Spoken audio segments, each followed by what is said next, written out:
Gold, trusted gold buyers. మీరు తాకట్టు పెట్టిన బంగారాన్ని విడిపించి ఈ రోజు ఉన్న మార్కెట్ ధరకు కొనబడను.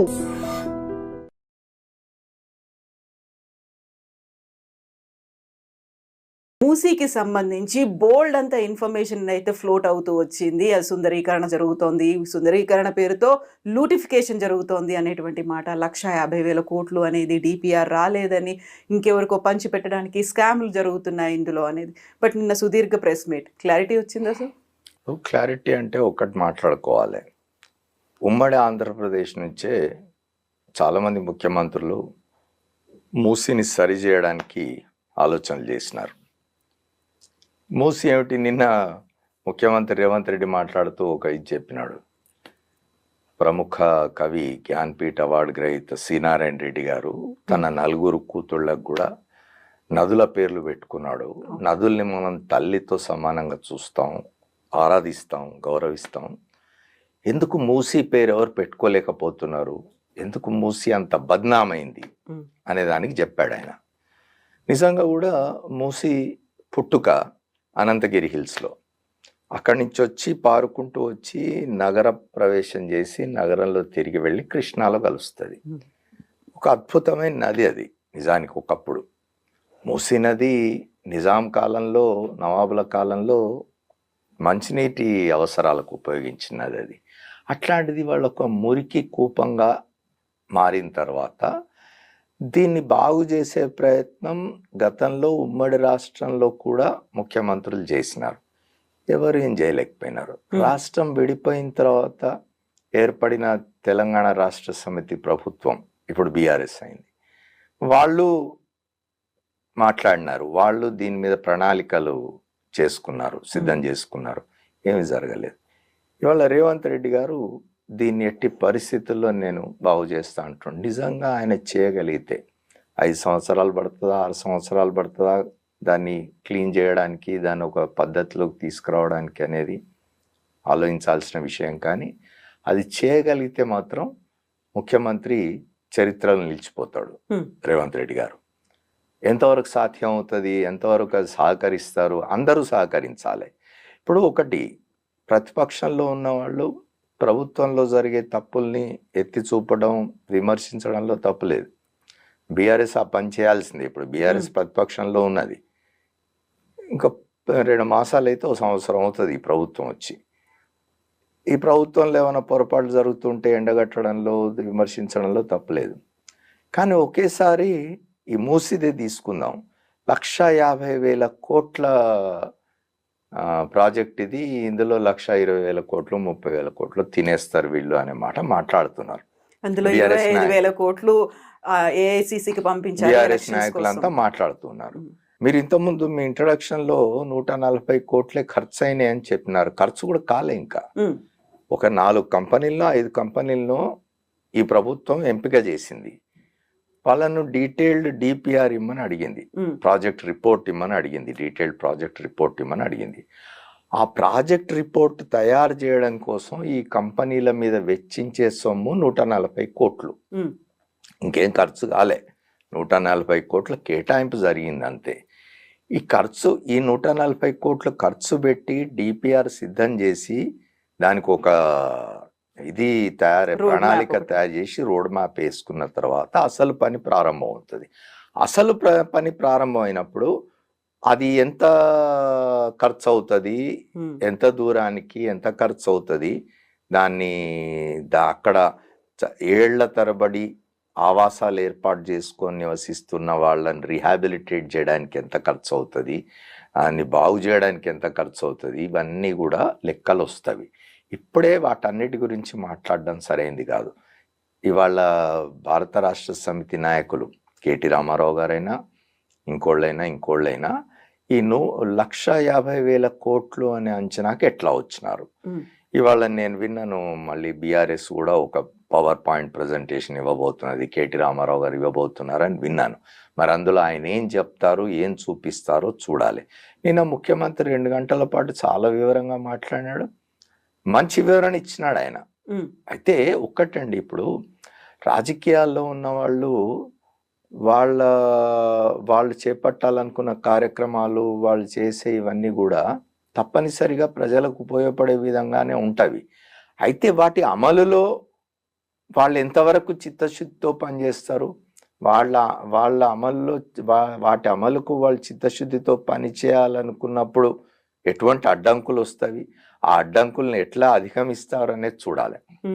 నేను ఆయన ఓపెన్గా చెప్పినాడు ముఖ్యమంత్రి ఓ మాట, మూసి అంశం మీదనే ప్రత్యేక శాసనసభ సమావేశాలు పెడదాం.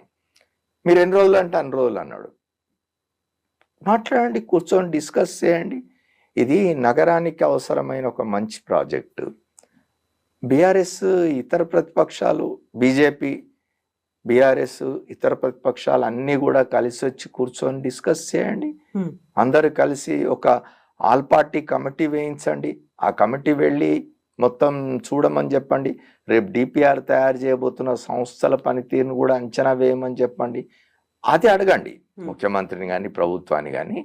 నిజంగా కూడా ఇవాళ హైదరాబాద్కు అది చాలా అవసరం. అది ఎందుకంటే చాలామంది అనొచ్చు, ఇప్పుడు అయిపోయిన దాని గురించి ఎందుకు ఆలోచించాలి, కావాలంటే ప్రత్యామ్నాయంగా చెరువులు తవ్వుకోండి, ఇంకోటి ఏమైనా చేయండి. మూసి అనేది అట్లాంటిది కాదు, చిన్న కుంటనో చెరువు కాదు, ఒక మంచి నది. అది దాన్ని మీరు కనుక రివైవ్ చేయగలిగితే, ముఖ్యమంత్రి అంటున్నట్టు, సరే ముఖ్యమంత్రి అన్న మాటకు ప్రతిపక్షాలు సోషల్ మీడియాలో మళ్ళీ అటాక్ చేస్తున్నాయి, కౌంటర్ అటాక్ చేస్తున్నవి. మీరు దీన్ని సుందరీకరణనే అన్నారు, మీరు థేమ్స్ నది చూసి వచ్చి దీన్ని అద్భుతంగా చేస్తానన్నారు. దాన్ని సుందరంగా చేస్తే ఇంకా మంచిది, కానీ కనీసమైన ఇది ఇప్పుడు దాన్ని క్లీన్ చేయడం. ఇప్పుడు ఒకటండి, చట్టాలు ఎంత లోపభూయిష్టంగా ఉంటావంటే, ఇవాళ మీకున్న హుస్సేన్ సాగర్ కానీ, మీకున్న ఇతర ఉస్మాన్ సాగర్ కానీ, హిమాయత్ సాగర్ కానీ, వీటన్నిటిలో కూడా కాలుష్యాలు పోతున్నాయి చాలా వైపుల నుండి. ఒకటి, మీరు పరిశ్రమలకు అనుమతులు ఇవ్వాలి. పరిశ్రమలు రాకపోతే అభివృద్ధి సాధ్యం కాదు, పరిశ్రమలు రావాల్సిందే.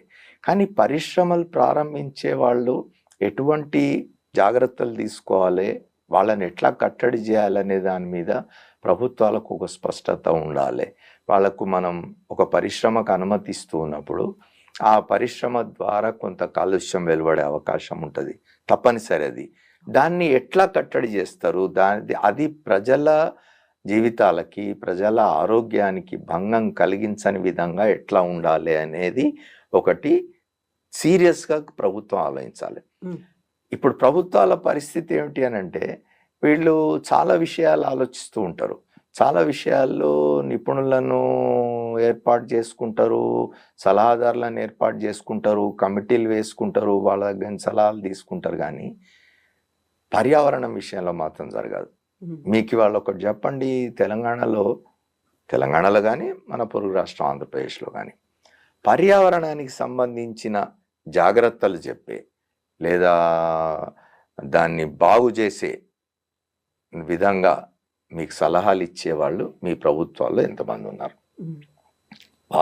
పర్యావరణాన్ని రక్షించుకోవడం కోసం అవసరమైన వ్యవస్థ మీకున్నదా? ఉంటుంది. మనకు ఈపీటీఆర్ ఉంది, ఎన్వైరన్మెంట్ దీనికి సంబంధించి. అవన్నీ కూడా నామకే వాస్తేగా ఉండిపోతాయి. ఈపీటీఆర్ హెడ్ చేసే వాళ్ళు ఎవరు ఉంటారంటే, వాళ్ళు ఎవరు ఐఏఎస్ ఆఫీసర్లు అంటే పాపం లూప్ లైన్లో ఉన్నవాళ్ళు, అంటే ప్రభుత్వాల కన్నెర్రకు గురైన వాళ్ళు, లేదా ప్రభుత్వాలు ఇతను ఏదోలే ఉన్నాడు కాబట్టి వాడుకోవాలనుకొని వేసి అప్రాధాన్య పోస్ట్ అంటారు చూడు, అట్లాంటి దాంట్లో అట్లా ఉంటుంది. అక్కడ గట్టిగా నిలబడి ఎన్వైరన్మెంట్ కోసం, పర్యావరణం కోసం చిత్తశుద్ధితోటి సీరియస్గా పనిచేసే వాళ్ళు చాలా తక్కువ మంది పోతూ ఉంటారు. అట్లాంటి ఒక వ్యవస్థ ఏర్పాటు చేసుకోవాలి. మీరు ఏర్పాటు చేసుకుంటే, ఇప్పుడు ఒకటండి, మీరు విదేశాలకు వెళ్ళి చూస్తే, అమెరికా లాంటి దేశాల్లో లేదా ఇతర దేశాల్లో కూడా అక్కడ తుఫాన్లు వస్తాయి. తుఫాన్లకు ఇప్పుడు మన దగ్గర ఒక తుఫాన్ వస్తే, మీరు ఆంధ్రాలో చూసినారు, విజయవాడ మొత్తం గందరగోళం అయిపోయింది. ఒక 15 నెల రోజులు, 2 నెలలు, ఇప్పటికి ఇంకా తేరుకున్నట్టు లేదు విజయవాడ పట్టణం. అక్కడ అట్లా ఉండదు. మహా తుఫాన్లకే పేర్లు పెట్టి సెలబ్రేట్ చేస్తారు విదేశాల్లో ఆ తుఫాన్ వచ్చినప్పుడు. అంటే ఆ తుఫాను వల్ల జన నష్టం కానీ, ఆస్తి నష్టం కానీ, ప్రజా జీవితానికి కానీ ఎటువంటి ఇబ్బంది ఉండదు. అట్లాంటి ఏర్పాట్లు చేసుకుంటారు వాళ్ళు, అట్లాంటి వ్యవస్థలు ఉంటాయి వాళ్ళకు. మన దగ్గర ఎందుకు ఉండవు అట్లాంటి వ్యవస్థలు? మనం కూడా ఏం చిన్న ఎకానమీ కాదు కదా మనది, లక్షల కోట్లలో బడ్జెట్లు ఉన్నాయి మనకు. ఉన్నప్పుడు ఇది చాలా ముఖ్యమైనది కదా జీవితంలో. ఎన్వైరన్మెంట్ అనేది, పర్యావరణం అనేది చాలా ముఖ్యమైనది మన జీవితంలో. దానికోసం చేయాల్సిన అవసరం ఉంది కదా. అడ్డగోలుగా మీరు ఇప్పుడు హైడ్రా పెట్టినప్పుడు విమర్శ వచ్చింది. సరే, హైడ్రా విషయంలో కొన్ని పొరపాట్లు జరుగుతున్నాయంటే కరెక్ట్ చేసుకోవాలి. ప్రభుత్వం కూడా కరెక్టివ్ మెజర్స్కు పోతూ ఉన్నట్టుంది, కొంత మంచిదే. ఏదైనా కూడా మన పర్యావరణాన్ని రక్షించుకోవాల్సిన అవసరం ఉంటుంది. దానికోసం మనకున్న చెరువులు కానీ, మనకున్న నదులు కానీ, వాటిని రక్షించుకోవాల్సిన అవసరం. ఒక నదికి నదే మాయమైపోయింది. ఆశ్చర్యం కదా అది. ఎంత ఆశ్చర్యం కాదు, దిగ్భ్రాంతి కలిగించాల్సిన విషయం, బాధపడాల్సిన విషయం. ఒక నదికి నదిని మనం మాయం చేసుకోవడం అనేది, దాన్ని ఎవరో పునరుజ్జీవింపజేయడం కోసం ప్రయత్నం జరుగుతున్నది. లోపాలుంటే చెప్పండి, ఏమన్నా అవినీతి జరుగుతూ ఉంటే చెప్పండి, నిలదీయండి తప్పనిసరిగా. కానీ అసలు ఆ మొత్తం ప్రాజెక్ట్ని అడ్డుకుందాం, వీళ్ళకి పేరు వస్తుందేమో, మళ్ళీ మేము రేపు అధికారంలోకి వస్తాం, వచ్చినప్పుడు చేద్దాము, వీళ్ళకి ఎందుకు ఆ పేరు రావాలి అనే దుగ్ధ మంచిది కాదు. సార్, ఇప్పటికే హైడ్రా కావచ్చు, మూసీ కావచ్చు, అసలు అంశాలని పక్కదారి పట్టించడానికి డైవర్షన్స్ కోసమే తెర మీదకి తీసుకొచ్చి ఒక హడావిడి చేస్తున్నారు అని ఇంత తీవ్ర స్థాయిలో ఆరోపణలు చేస్తున్నప్పుడు నిన్న సీఎం రేవంత్ రెడ్డి చెప్పారు, మాతో కలిసి రండి, సలహాలు సూచనలు ఉంటాయి, ఇవ్వండి. 19th లోపు ఒక డెడ్ లైన్ కూడా పెట్టారు. 19th లోపు అన్ని పార్టీలను నేను ఇన్వైట్ చేస్తున్నాను. ఇలా కలిసి వచ్చి దానికి సంబంధించినటువంటి సలహాలు సూచనలు చేసే ఆ అట్మాస్ఫియర్ ఇప్పుడు ఉందంటారా? నేను అదే చెప్పినాను కదా ఇంతకుముందు, అన్ని ప్రతిపక్షాలను రమ్మనండి. ఎందుకోసం? ఇప్పుడు ప్రభుత్వం ఏం చేసినా దాన్ని విమర్శిస్తాం, అది జరగకుండా చేస్తాం, దాన్ని అడ్డుకుంటాం, మేము ప్రచారం మీరు 10 సంవత్సరాలు, దాదాపుగా 10 కాదు 9 సంవత్సరాల పైబడి, మీరు 2014 జూన్ 2న అధికారంలోకి వస్తే 2023 డిసెంబర్లో పవర్ పోయింది మీ దగ్గర నుంచి. 9 సంవత్సరాల పైబడి మీరు అధికారంలో ఉన్నారు. ఉన్నన్నాళ్ళు మీరు ఆలోచించని పనులు. డిఎస్సి ఏనాడు మీరు పెట్టలేదు. ఇప్పుడు డిఎస్సి అభ్యర్థులను తీసుకొచ్చి మీరు మీ పార్టీ ఆఫీసుల్లో సమావేశాలు పెట్టి వాళ్ళని రెచ్చగొట్టే ప్రయత్నం చేస్తున్నారు. ఇవన్నీ మంచిది కాదు. నేనేమంటున్నానంటే, ప్రభుత్వం చేస్తున్న వాటిల్లో తప్పులు ఉంటే ఎత్తి చూపండి, విమర్శించండి, గట్టిగా నిలబడి పోరాడండి. అవినీతి జరుగుతుంటే దాన్ని ఎవరు కాదన్నారు. ప్రతిపక్షాల పాత్రే అది, ప్రతిపక్షాల బాధ్యత అది. మీరు శాసన వ్యవస్థ ఉంది, ఆ వేదికల మీద మాట్లాడండి, బయట మాట్లాడండి, ప్రజాక్షేత్రంలో పోయి పోరాటం చేయండి, కాదన్ను. కానీ ఒక కార్యక్రమం జరుగుతూ ఉంటే, ఒక కార్యక్రమాన్ని ప్రభుత్వం తలపెట్టినప్పుడు దాని అధినేత ముఖ్యమంత్రి ముందుకొచ్చి, రండి ఫలానా తేదీలోగా మీరు అందరు రండి, నేను కూర్చొని మాట్లాడతాను మీ అందరితోటి. అసలు ఇటీవలి కాలంలో ఇదంతా 90ల్లో మొదలైంది. ఎవరైనా అధికారంలోకి వస్తే ఒక రాజకీయ పార్టీ ఇతర పార్టీని పట్టించుకునేది లేదు. ఇక అసలు ఆ పార్టీలో అవసరమే లేదు, మేము ఒక్కళ్ళం ఉంటే చాలు, ఆ పార్టీలన్నీ కూడా నాశనం అయిపోవాలి అనే ఆలోచనతో మాట్లాడతారు. అది సరైంది కాదు. ప్రతిపక్షం అనేది తప్పనిసరిగా ప్రజాస్వామ్యంలో ఒక బలమైన శక్తిగా ఉండాలి. ప్రతిపక్షం ఉంటేనే ప్రభుత్వంలో ఉన్నవాళ్ళు జాగ్రత్తగా పరిపాలన చేస్తారు. అట్లా కాకుండా ప్రతిపక్షం నిర్వీర్యం అయిపోయింది అనుకోండి, అసలు లేకుండా పోయింది అనుకోండి, అప్పుడు ఏమిటి పరిస్థితి? క్వశ్చన్ చేసేవాడు ఉండడు. ఇవాళ ప్రజలు ఒకప్పటిలాగా లేదు పరిస్థితి. వాళ్ళ ప్రజలు ఒక సమూహంగా ఏర్పడడం లేదు, సమూహ శక్తిగా ముందుకు రావడం లేదు. ఏ ఉద్యమాలైనా, ఏ పోరాటాలైనా చేయడానికి గతంలో లాగా ఒక పెద్ద సమూహం ముందుకొచ్చి నిలబడి పోరాటం చేసే స్థితిలో ఇవాళ సమాజం లేదు. మారిపోతుంది అదంతా. ఎందుకంటే కెరియరిజం పెరిగిపోయింది బాగా, వ్యక్తిగతమైన అవసరాలు పెరిగిపోయినవి. జీవించడం కోసం, కుటుంబాన్ని ఇది చేసుకోవడం కోసం పడే యాతనలో సగటు మనిషి వీటి గురించి ఆలోచించే స్థితిలోంచి పోతూ ఉన్నాడు. అట్లాంటి సమయంలో ప్రతిపక్షం అనేది చాలా అవసరం, ఇంకా బలంగా ఉండాల్సిన అవసరం ఉంటుంది.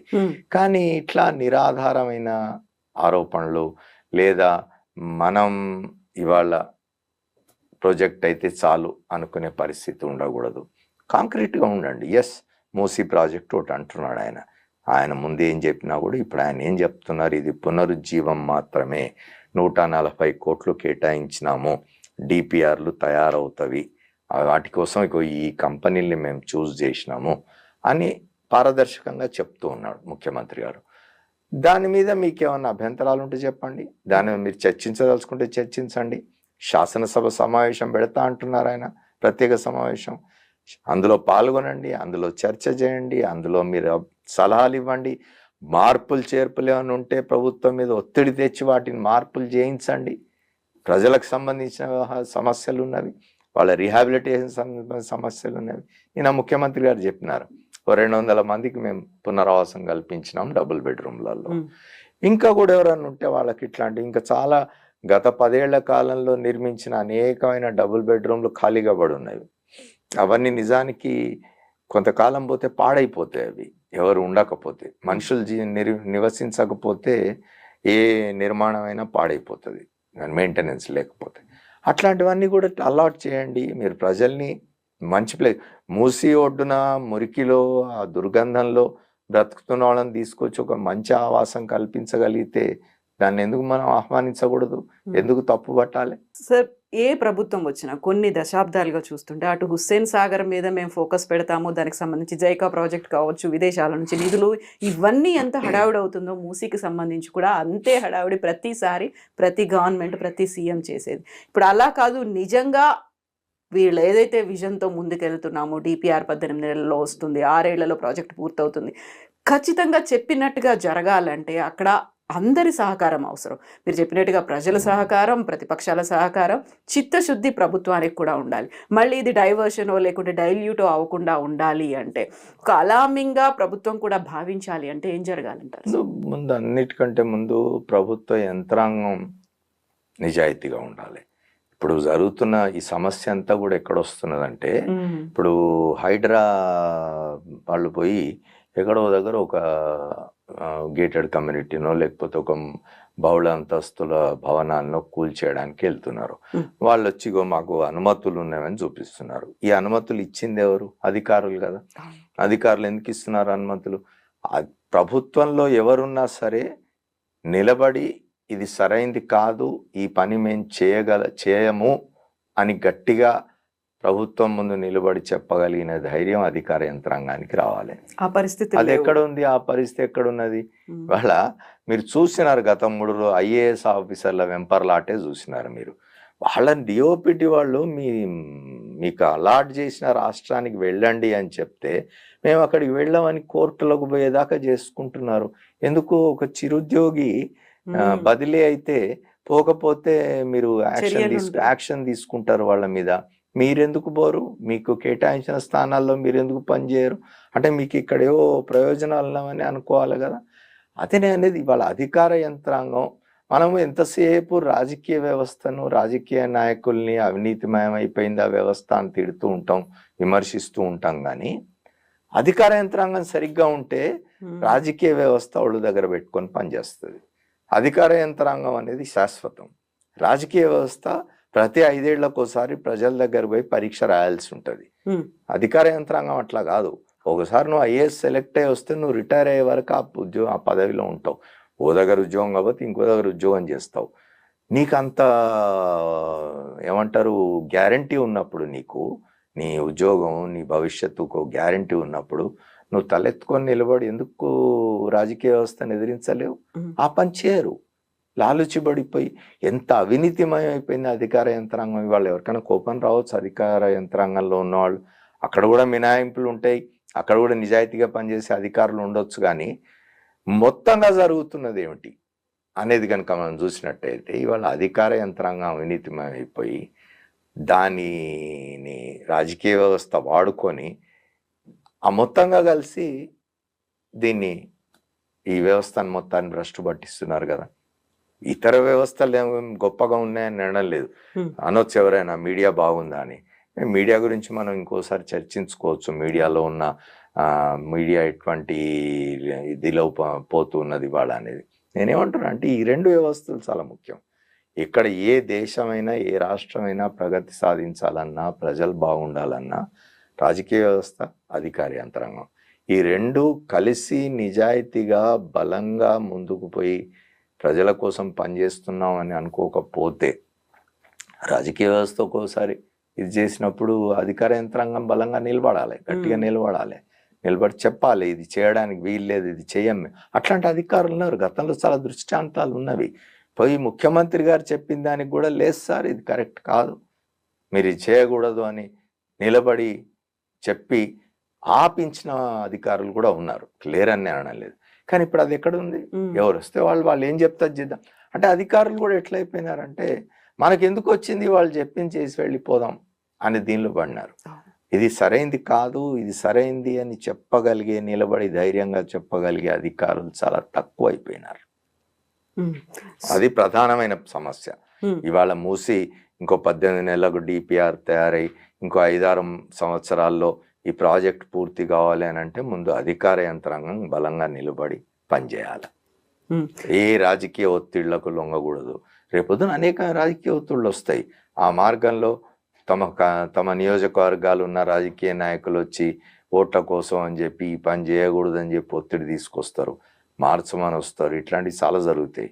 వాటి వేటికి లొంగకుండా గట్టిగా నిలబడి చేస్తే అసాధ్యమేం కాదు. మూసీని రివైవ్ చేయడం అనేది అసాధ్యమైన పనేం కాదు. సో ఇప్పుడు హైడ్రా రంగనాథ్ ఎదుర్కొంటుంది కూడా ఇదే కదా, కేవలం ఒత్తిళ్లు మాత్రమే కాదు, కోర్టు కేసులు కూడా అవుతున్నాయి, అక్కడ బెదిరింపులు అనేవి ఉన్నాయి. ఇవన్నిటిని తట్టుకొని నిలబడగలగడం అంటే సాధ్యమవుతుందంటారా? కానీ హైడ్రా విషయంలో కోర్టు ఒక మంచి మాట చెప్పింది కదండి, దాని విషయంలో ఇచ్చేయము అని చెప్పి. ఎందుకంటే ఇట్లాంటివన్నీ కూడా కోర్టులు కూడా, న్యాయ వ్యవస్థ కూడా ఆలోచించాలా, న్యాయ వ్యవస్థ ఆలోచించాలా, అధికార యంత్రాంగం, రాజకీయ వ్యవస్థ వీళ్ళంతా కూడా ఆలోచించాలి. ఎందుకంటే భవిష్యత్తు ఇప్పుడే ఇట్లా ఉన్నది అంటే ఇంకో 10 ఏళ్ళు పోతే మీరు హైదరాబాద్ పరిస్థితి ఏమిటి చెప్పిన, ఒక హైదరాబాదే కాదు, మీరు తెలంగాణలో ఇతర జిల్లాలకు వెళ్ళండి, ఒక గట్టి వర్షం పడితే రోడ్లన్నీ జలమయమైపోతాయి. మన దగ్గర డ్రైనేజ్ వ్యవస్థ లేదు, మీకు ఇతర మౌలిక సదుపాయాలకు సంబంధించిన ఆలోచన లేదు, ఏం లేకుండా ఎంతసేపు రియల్ ఎస్టేట్ ఒకటే. రియల్ ఎస్టేట్ వల్ల రాష్ట్ర అభివృద్ధి జరుగుతుంది, రియల్ ఎస్టేట్ వల్లనే సంపద వస్తుంది అనే ఒక మైండ్ సెట్ ఎప్పుడైతే ఉందో అప్పుడు ఈ సమస్యలన్నీ వస్తున్నాయి. రియల్ ఎస్టేట్ ఒకటి. ఇవాళ నిజానికి హైదరాబాద్ నగరానికి ఉన్న ఒక గొప్ప అడ్వాంటేజ్, గతంలో కూడా చాలాసార్లు మాట్లాడుకున్నాం మనం, చుట్టూ చాలా దూరం విస్తరించగలిగిన పరిస్థితి ఉన్నది హైదరాబాద్కి.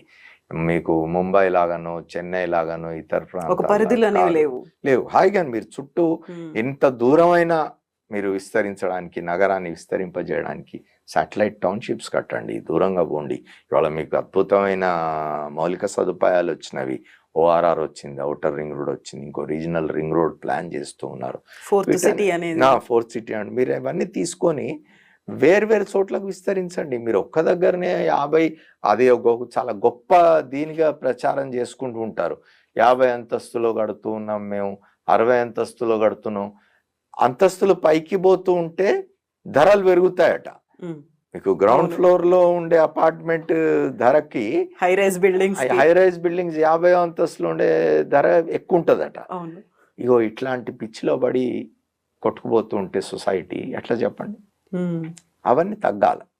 సో దీంతో పాటుగా ప్రభుత్వం మేము చిత్తశుద్ధితో ఉన్నాము, ప్రాపర్ గా మేము చేస్తాము, అవకతవకలు ఉంటే అనేది ఉంది కాబట్టి ప్రభుత్వం చెప్తూ ఉన్నది, దానికి అవకాశం ఇవ్వండి. నేను ఇంతకుముందు అన్నట్టు సంవత్సరం కూడా కాలే, ఇప్పటికి 10 మాసాలు అయింది వచ్చి ప్రభుత్వం వచ్చి, ఇంకో సంవత్సరం టైం ఇవ్వండి, మీకు అర్థమవుతుంది కదా ఏం చేస్తున్నారు అనేది. ఎప్పుడు కూడా ప్రతిపక్షం విమర్శించొద్దని కానీ, ప్రతిపక్షం ప్రభుత్వంలో జరుగుతున్న లోపాలని ఎత్తిచూపొద్దని కానీ, కట్టడి చేయొద్దని కానీ ఎవరు చెప్పరు, చేయాల్సిందే ఖచ్చితంగా. కానీ దానికి హేతుబద్ధమైనది ఉండాలి, అంత అర్థవంతంగా ఉండాలి మీరు చేసేది ఏదైనా కూడా. ఇప్పుడు ఆయన చేసినట్టుగా కేటీ రామారావు గారు మాట్లాడితే 1,50,000 కోట్లు 1,50,000 కోట్లు అంటున్నాడు. అది ఎక్కడి నుంచి 1,50,000 కోట్లు అనే నంబర్ ఆయనకి ఎక్కడి నుంచి వచ్చింది అనేది ఆయన చెప్పాలి. Please subscribe to iDream. Please subscribe to iDream. Please subscribe iDream. And please subscribe to iDream. For more videos, subscribe to iDream. Please like, share and subscribe to the channel. Congratulations, iDream. Subscribe to iDream. Subscribe to iDream. So subscribe to iDream Media. iDream ki iDream team andarki huge congratulations. Please subscribe iDream Media. Please subscribe to iDream. Subscribe iDream. Please subscribe to iDream. iDream అంటే నా కళల ఛానల్ను subscribe చేసుకున్న నోరు తిరుగుతలేదు, మీరైతే గంట గుర్తు కొట్టండి. For more such videos, please subscribe to iDream. Subscribe to iDream. Please subscribe to iDream. Please subscribe iDream Media. Please do subscribe to iDream. Please subscribe to iDream Media. For best entertainment and information, please subscribe iDream. And don't forget to subscribe to iDream.